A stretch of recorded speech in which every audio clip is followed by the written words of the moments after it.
অস্ত্র লুট হয়ে গিয়েছিল, কিন্তু আমরা কিন্তু সব উদ্ধার করতে পারিনি, সব কিছু কিন্তু উদ্ধার করা যায় নাই। এটা যত তাড়াতাড়ি সম্ভব হাতিয়ারগুলি উদ্ধারের ব্যবস্থা করতে হবে, যত তাড়াতাড়ি সম্ভব। আর অনেক ক্ষেত্রে দেখা গেছে কিছু কিছু শীর্ষ সন্ত্রাসীও কিন্তু জামিন পেয়ে গেছে।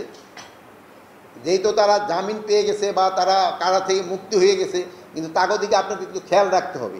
তারা এখন ছাড়া পাওয়ার পর অথবা জামিনে মুক্ত হওয়ার পরে তাদের অ্যাক্টিভিটিসগুলি আপনাকে সবসময় তাদের নজর রাখে। এই ক্ষেত্রে ইন্টেলিজেন্স বাহিনীগুলি যারা আছে তাদের আরও বেশি কেয়ারফুল হতে হবে। আর একটা জিনিস আমি পুলিশে সবসময় বলবো, সিভিল ড্রেসে কোনো কাউকে গ্রেপ্তার করা যাবে না, ইউনিফর্মে যেতে হবে, অথবা তোমাদের ওই থাকতে হবে, কী জানি বলে, জ্যাকেট থাকতে হবে, জ্যাকেট বা ভেস্ট থাকতে হবে, ভেস্ট থাকতে হবে। মানে ওই সিভিল ড্রেসে দেয়া কাউকে তোমরা গ্রেপ্তার করতে পারবে না।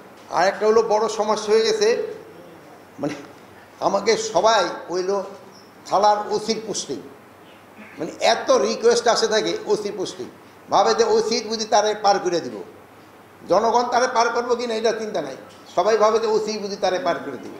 আর আমাকে সরকারি কর্মচারীকে ভিতরে একটা শুরু হয়েছে যে তারা এখনই তেল দিয়া মারা শুরু করে দিচ্ছে যে কে ভবিষ্যতে আসবে। তা আমি একটা কথা সবসময় বলি যে আপনাকে যে তেলটা আছে ওই তেলটা এখন রেখে দেন, আর যে বেটা এখন তেল ব্যবহার করতেছে সে সময় তার তেল শেষ হয়ে যাব, আর আপনি সেই সময় তেল দিয়ে উঠে দেন দিয়া। আর এখন তো আমাদের তো কোনো তেলের দরকার নেই, আপনার যে সময় তেলের দরকার হবে তেল এখন রেখে দেন, ওই সময় তেল দিয়া কারে দিয়া কোথায় উঠতে হবে উঠে দেন। কিন্তু আপনাকে এখনই দেখি তেল মারা শুরু হয়ে গেছে। এখনই দেখি যে কোনো নেতা যদি আসে আমাকে অফিসে, আমাদের একজন এডিশনাল সেক্রেটারি, একজন জয়েন্ট সেক্রেটারি, নাহলে একজন ডেপুটি সেক্রেটারি তার পাশে পাশে হাঁটা এখনই শুরু করে দিছে। বাট এটা this is a very bad side. যদি আপনাকে লেভেলে হয় না, এটা উপরের লেভেলে খুব বেশি হচ্ছে। এদিকে ক্ষেত্রে আপনাদের ক্ষেত্রে যেহেতু আমার এখানে দুইজন সচিব মহোদয় আছে, এই জন্য ওনাকে সামনে বললাম, ওনারা যেন অন্য অফিসারদের একটু কেয়ার মানে এই জিনিসগুলি বলে।